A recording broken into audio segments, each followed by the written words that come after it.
E para falar desse título, o estádio recebe o técnico Márcio Máximo. Obrigado pela sua participação. Prazer. No primeiro tempo, o São Paulo dominou. Segundo tempo, o Vasco reagiu. Eu queria que você explicasse taticamente como é que foi essa final.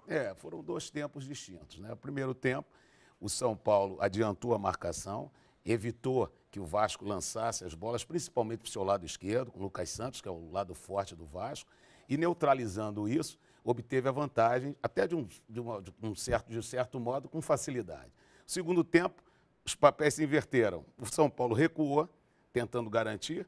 O Vasco avançou suas linhas e com as suas triangulações, principalmente, como eu disse, pelo lado esquerdo, Lucas Santos, um excelente jogador, com o Thiago. Quer dizer, o Vasco tem um número de jogadores muito grande, de bons jogadores interessantes, que provavelmente o Valentim vai utilizar no time de cima. Agora o que o torcedor se pergunta, jogando em casa, vencendo por 2-0, por que o treinador recua a equipe chamando o adversário para o ataque? Eu acho que, no caso, nem houve um recuo.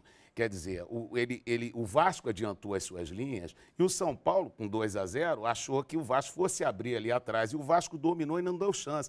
Tanto é que antes do primeiro gol do Vasco, o Vasco já havia perdido 3 chances claras de gol. Quer dizer, fez o 2-2 e poderia ter virado no último minuto. E aí no pênalti, é competência ou sorte?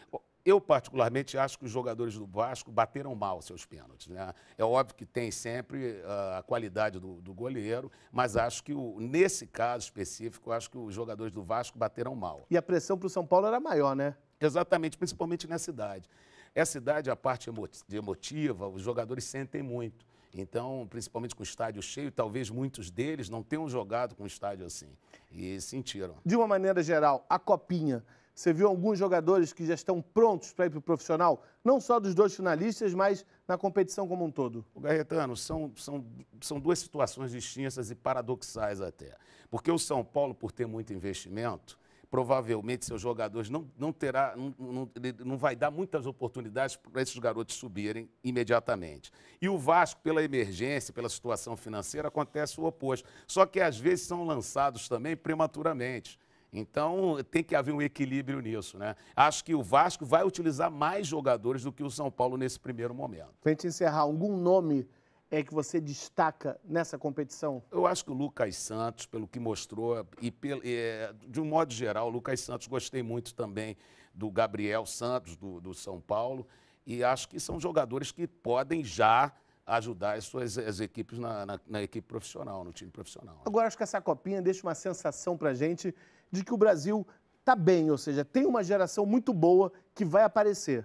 O Brasil sempre, historicamente, né, o próprio Vasco, historicamente, o São Paulo durante um tempo deixou de fornecer alguns jogadores, agora retomou, o Vasco também retomou essa coisa de buscar os jogadores na base.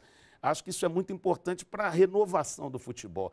Infelizmente, devido ao mercado, os jogadores hoje muito prematuramente saem do país e às vezes perdem essa característica. O próprio Branco agora, que é o supervisor da seleção brasileira, está tentando resgatar essa essência para que nós não percamos justamente isso, que é nosso estilo de jogo. Eu acho que isso é uma coisa que a gente tem que se preocupar, porque os jogadores saem muito cedo. Obviamente, os clubes brasileiros não têm uma condição financeira que consiga mantê-los. Então, isso aí vai gerando um círculo vicioso que esses garotos saem muito prematuramente. Márcio Máximo, muito obrigado pela sua contribuição aqui no estádio. Um grande abraço. Um prazer retornar à TV Brasil.